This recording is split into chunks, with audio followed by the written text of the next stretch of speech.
Welcome to Maker's Journey Workshop. I'm Benjamin Davies, and today we're talking tools. And you may be to the point where you're ready to pull the trigger on some tools, but you don't even know where to begin. What tool's going to give me the most bang for my buck first? Which means you need to have a conversation with yourself. What's your goal? Are you a hobbyist? Somebody who just really enjoys doing it on the weekend? Maybe wants to make a few things for their friends and family. Give out for gifts at the holidays. Maybe you have your heart set on being a knife maker. Or maybe you're thinking, I want to have a real go at this. I'm going to try to turn this into a side hustle and then a career. And for me, that's how we started. And so that's what I'm going to talk about today. The tools that I would buy first if I had to start out all over again. Some are the same as the ones I bought to begin with. Some are a little different. Chances are, if you've already made it this far, you've already got a way to heat your metal. Maybe a forge, a torch, or even an induction forge. So what's the first tool I should buy? Well, I guess the answer is pretty obvious. If we're looking at buying tools, the first thing we should buy are power hammers. Nope. Ooh, what about a big hydraulic press so we can smash and go squishy squishy with hot metal? Yeah. Nope. Hey fella, why are you pouting? I really wanted to get a power hammer for our first big purchase, or maybe two. But you're just saying no to all the fun tools. No. I totally get it. I understand completely where you're coming from. I wanted those tools first too. I didn't have the budget for it. And today I'm talking about how I started, and that's the only path I know. So that's what I want to share with you, and I hope it's helpful. The reality is, the tools that I bought to begin with cost a whole lot less than that, and I still had to find a way to pay for them that involved me taking out a loan or putting them on a credit card. So if I had to start over again tomorrow, here's some of the tools that I would look at before buying power hammers and hydraulic presses that I think would help me the most to begin to do some farmers markets and some craft shows. What I'm going to show you today, you can invest this amount and get a pretty good blacksmith setup to start side hustling some shows while working your 9 to 5. But first, and probably most obvious, smash that subscribe button. Yeah, if you've been watching some of our content and you find it helpful or just enjoy it, we'd appreciate if you smash that subscribe button. It'd mean a lot to us. But also, we're curious to hear back from you. What kind of forging are y'all doing? Are y'all hobbyists, veterans, or maybe looking to start a side hustle like we did? I'd really just like to hear more about your journey, so comment below. Thank y'all. Let's get back to it. All right, tool number 1. It's important to remember these are in no particular order, but I think every one of these are valuable, and you should decide in what order you should buy them for that works best for you. Everyone's different. There's a million ways to be successful in what you want to do. Be consistent, show up daily.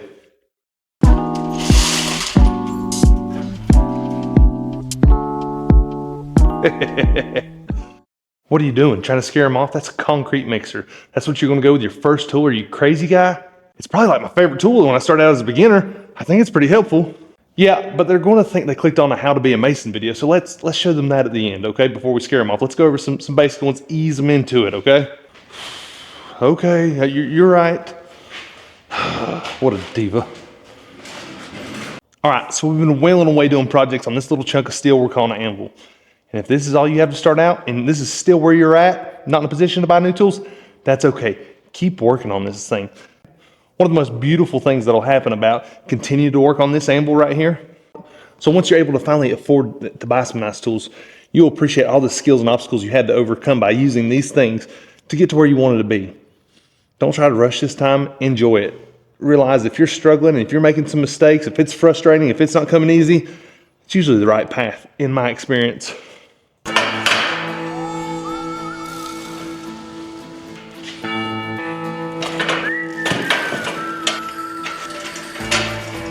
There's no substitute for a good anvil if you're going to start calling yourself a real blacksmith.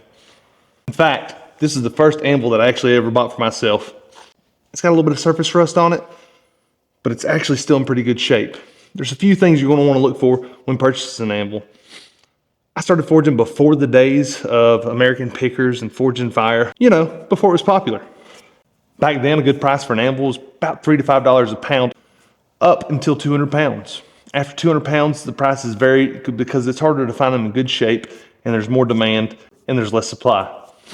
Supply, demand, anyways. I wouldn't be surprised today if it was around $5 to $8 a pound. Probably the going rate with the changes in our economy and the time. I've got a little more white in my beard than I used to have. So what are some things you want to look for in an anvil? You can buy a brand new anvil. They're kind of steep. If you've got the money, do some research, get one that's good for you. I recommend being able to purchase all the things that we'll talk about today would give you a good foundation to start your blacksmith shop. So maybe don't blow the bank on one purchase. One of the first things I'd recommend looking for before you go any further is check the rebound. It's always handy to have a good ball bearing sitting around. I think these are made out of D2, but I'll do some research and post the correct if I'm wrong below. So how does that help you check for rebound? What you're going to want to do is you're going to want to drop that bearing and see how far it travels back to your hand. Usually about 80 to 90% is a great rebound rate. Softer anvils or dead anvils won't bounce back as much.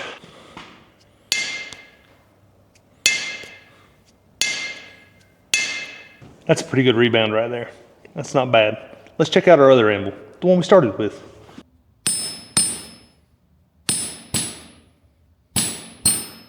Yeah, so the rebound on that one, not so great. And I knew that from the get-go starting out, but I was really excited to start on this anvil. So what's it mean if your anvil's a little bit soft? You can still beat on it. You can still get lots of forging done. The only problem is the face of it.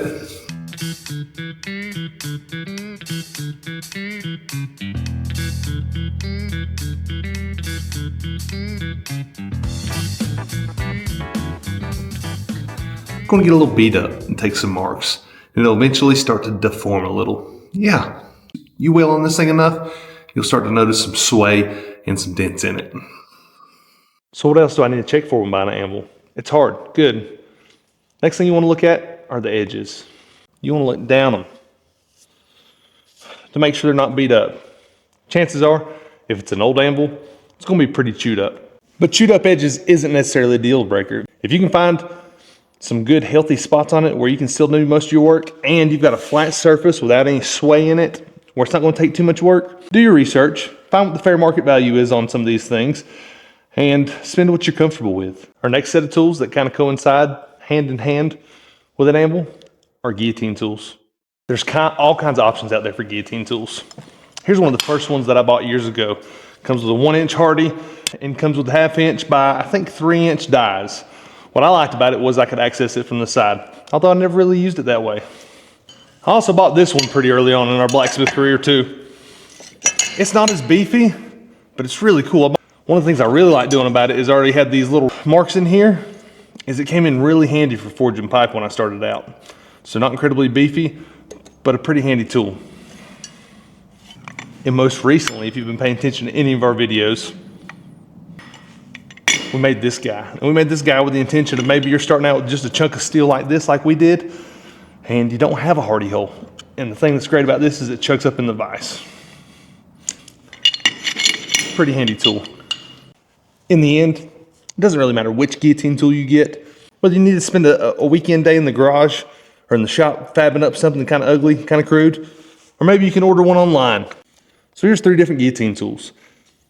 They all kind of do the same thing. One's ugly as homemade sin, one's been beat up pretty good, and one's fairly new. They all do the same thing. Get out there, either make one on your own or order one. These are pretty handy tools, and they run about, yeah, that's not a really big expensive purchase. All right, next purchase.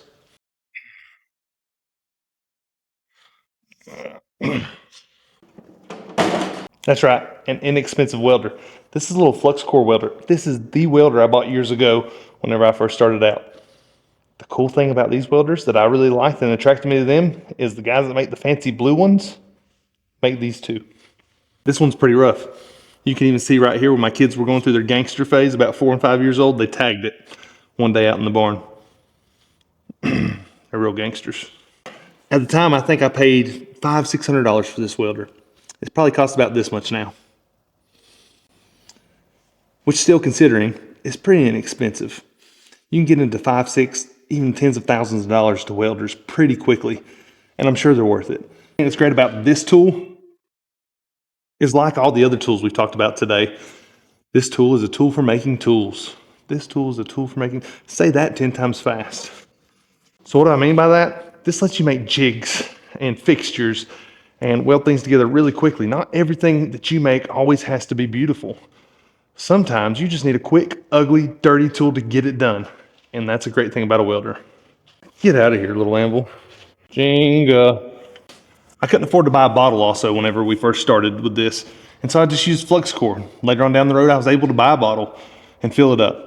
It actually, in my experience, welds better with the flux core wire. I get better penetration and less porosity. Am I saying that the right word? The little holes. Make the most beautiful welds in the world? Nope. Does it look like stacking dimes on them sexy TIG welders? Absolutely not. Does it glue stuff up? You bet. I still use this in my shop today. It's one of my favorite tools if I just need to go to something quick to just tack it up. Don't have to turn on bottles or anything like that, just a quick tack. It is a true workhorse. I highly recommend buying a brand name one. It doesn't have to be this one, but do your research. It's getting to be a few many tools. So what's next? How many you got left? I got 3 tools left for you. So what's next on your tool list? It's getting a little out of hand here. So far, I think if you check the budget we're up to, that's not so bad. That's manageable. Angle grinders. My goodness, I love an angle grinder. This is my favorite one right here. 11 amp, yellow. I highly recommend the yellow. No, I'm not sponsored. No, I'm not an affiliate, but I'll post a link down below for you. Angle grinders are like the Swiss Army knife of tools for new metal workers. You can use them for cutting. You can use them for grinding. You can use them for polishing. And they do all 3 of those things really well. It's a great utility tool in the shop. I highly recommend you get 1, if not 2, as quick as you can. Quick tool talk, if you're going to buy power tools, here's something you should always remember. It's a piece of advice I received from a friend years ago. That's not a light, don't pay attention. In college, I went landscaping with a friend one day, mowing lawns. He got to ride the mower, and I got to swing the weed eater all day. It wasn't all that bad. I didn't mind. I liked working. I was 20-something, and in college, I needed the money. It was kind of fun. One of the things I noticed, though, is he used a weed eater I had never heard of before. It's called a Robin, and it was really impressive. I mean, very torquey and just eat through the 4 to 6 hours I spent weed eating that day. I later talked to my buddy about it, who does landscaping for a living. I said, hey, you ever heard of these weed eaters? He just got one of those crooked Western North Carolina grins like they do. And he said, yeah, I've heard of them. I've tried them. He says, I like them. I said, well, then how come you use the other brands? He says, it's pretty simple. He says, the closest dealer for those are about 2 hours away from me, which means if those break or I have any issues out of them and I need repair, I'm looking at about 4 to 6 hours round trip for that day. You think about it, 2 hours drive down, 2 hour drive back, and the time spent in between talking, explaining your problem, and maybe dropping it off. Heaven forbid you have to come back and pick it up another day. That's a whole 12 hours. I'd never thought about it that way before. And so that's played a pretty big factor of how I choose my tools. These big blue hammers back here, they're an hour and 15 minutes away from my shop. That was a big deciding factor in why I bought those hammers. These yellow grinders that I like so much, all my tools are yellow, they sell at the hardware store here in town. And I can get about 80% of the ones that I need. And the other ones I can order. The thing that I also really like about them is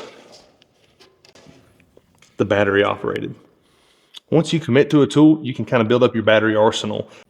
I'll pick up anywhere from 2 to 6 batteries a year and just run these things non-stop. And the more tools I buy, the more batteries I buy, and it just kind of builds off its own system. Now, I'm not saying there's anything wrong with buying any other tools. Truth be told, I had a red bandsaw when I first started out, and I really liked it. That bandsaw gave up the ghost a few years ago.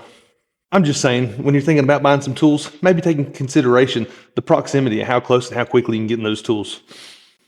Also, we live in 2025. Chances are, if you need something that bad, as long as you can wait 24 hours, you can probably get it by tomorrow. But still a deciding factor for me. I like being able to know if that hammer breaks down tomorrow and I need to go get parts and they're open, it's accessible. And I've had some issues with them, just wear and tear things. They're actually pretty great hammers.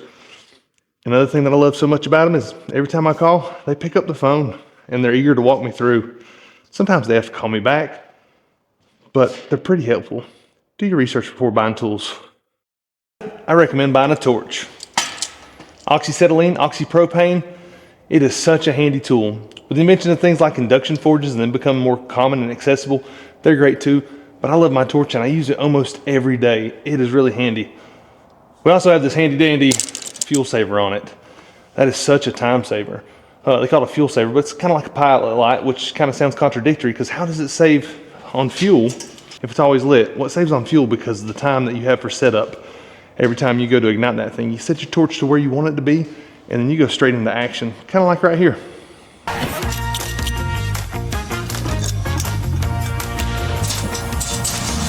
Exactly. So let's talk tanks for just a second. Tanks can get pretty expensive pretty quickly. And the thing about them is you're always swapping them in and trading them out. You don't ever just take a set of tanks back and get them refilled. At least not in North Carolina. They just swap them out for somebody else's. Which means you shouldn't be too hung up on buying brand new tanks. Look on Marketplace. Maybe you need to get a torch set up there.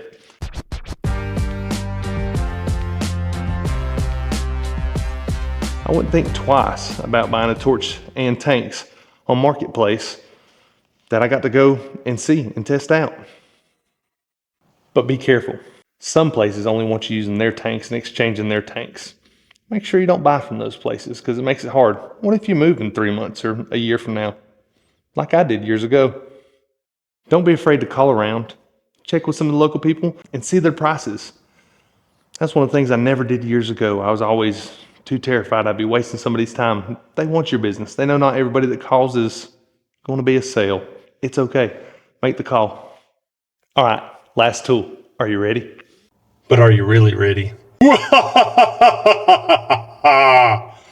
Yeah, it's not that scary.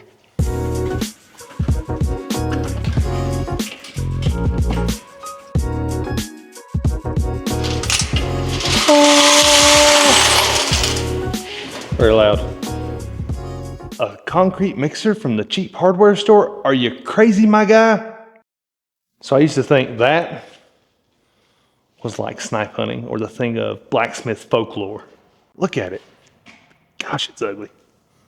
This tool, out of all the tools we talked about today, this tool gives me back the most time. The older I get, the more I realize that time is our most valuable commodity. It can't be replaced. It's not renewable, which means it's our most valuable resource. So you should be really smart about how you spend it. Instead of doom scrolling, you should be watching Maker's Journey workshop videos. That's just good bang for your buck right there. So why this tool? Why a concrete mixer? Well, one of the first things I did was I took the paddles out and I put in some 1-inch tubing. Yeah, right there. That way stuff wouldn't get stuck in between. And since I was always cutting pieces and have leftover scrap pieces in there, I shoved all that in there as media, as you'll see.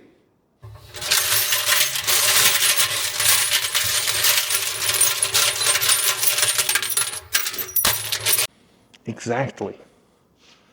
And what that does is it actually polishes your metal for you, giving you back time. So one of the things I hate the most about being a blacksmith and a metal worker is finish work. It's also one of the things that held me up the most starting out because I'd spend all week getting ready for craft shows and then I'd start polishing at 5 o'clock on Friday. Craft shows are usually on Saturdays, which meant I was sitting at a wire wheel all night long trying to get stuff finished so I could take it to the show the next day. Not fun. It's actually pretty dangerous too. You gotta be super careful whenever you're using those things. Well, it's not very big. I can't put fire pokers and things in there. Yeah, maybe not. But you can fit a whole lot of hooks, toilet paper holders, and fixtures and things for the house in there. In my experience, about 80% of what you want to stick in there actually does pretty well. The time that I've experienced the most trouble is whenever I'm forging things with weaker connections. Things like where a leaf meets a stem on a banana stand or a decorative piece. Sometimes they'll break off in there. That's pretty common and frustrating, so be mindful of that. Any of these things you see today are the things that I got whenever I started out my business. They're hugely helpful. This is one I didn't get till later, but I wish I would have got first. It is a huge help. This may not look like what your blacksmith setup is. Maybe you're wanting to be a bladesmith. Maybe you're wanting to do something different. But for me, starting out making smalls to take to shows, and still today we make a whole lot of smalls, these machines are pretty helpful. They're not as exciting as a power hammer or hydraulic presses, but they give you a good foundation and they give you the accessibility to have back some time and have tools that'll make tools. We'll go more in depth and do some one-on-one videos strictly about item by item how to use these and how to incorporate them in your shop. Some are pretty basic and self-explanatory. Some not so much. But in the end, they're all really helpful tools that help push the needle forward and got us to grow in our blacksmith business over the years. Start small, be consistent, make a lot of mistakes. All right, so for this dollar amount here, yeah, you just got all those tools, which is awesome. It's a real good start to your blacksmith arsenal. And each one of those tools has its own capabilities that are really conducive to growing your blacksmith skills, things that you can use if you learn how to implement them. And they give you back a little bit of time. That mixer is awesome. That's the second mixer we've ever bought. Depending on where you're at in your business or starting out or financially, that's not chump change. That's nothing to balk at. Years ago, I had to take out a loan to get that kind of money to go buy some of these things. I had a conversation with my wife. I said, hey, I think I need to buy, at the bare minimum, these tools if we're going to have an honest run at it, and we'll try to build up and make the money to buy the bigger tools. She said yes, and luckily the bank did too. So we bought almost every tool we showed you today, with the exception of the mixer. We later bought a mixer, it was probably in the year off of Marketplace for about $150, and I used that thing for years before it wore out. So $3,000, I think that gets you within about $1,500 of buying a tire hammer that will do one thing: pound metal. It'll punch metal, it'll do all kinds of other things with it.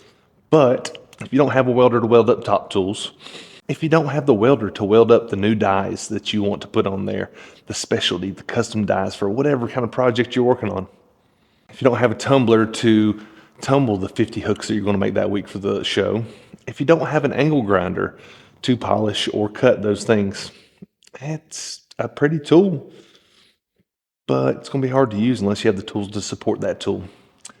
It's still a great tool. It's still fun to pound the metal, but I think for about $1,500 to $2,000 less, you can get a great foundation underneath you and get some really cool tools that are going to help push you along faster. No, they're not as exciting as a power hammer, hands down, but these are actually pretty cool tools. Thank y'all so much for watching today. And as always, if you like it, smash that subscribe button. And we'll see y'all next time. Go make some mistakes.